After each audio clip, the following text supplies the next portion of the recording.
Direktə gələn 50 sual 1.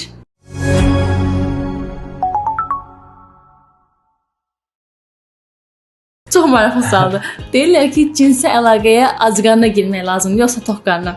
Normalda bu sualı çox adam vermir, amma çox adam yaşayır yəqin ki. Yəni 50 insan da bunu yazdığına görə bizə, biz də izah eləyək. Yersə ümük, oynar bülük. Yemezsə ümük, nah kalkar bülük.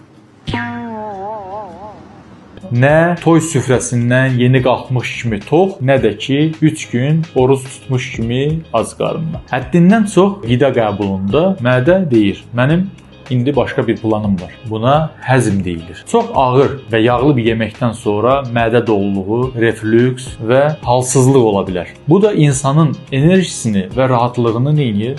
Azalda bilər. Amma tam ac qarnı olan insanlarda da bəzən halsızlıq və təzyiqin düşməsinə, qan şəkərinin düşməsinə gətirib çıxardır. Ən yaxşı variant isə əlaqədən 1-3 saat əvvəl yüngül bir qidalanmaq, çox ağır olmayan, asan həzm olunan qidalar və ya sudan istifadə etmək olar. Çünki cinsi əlaqəyə mədə ilə yox, enerji ilə girmək lazımdır.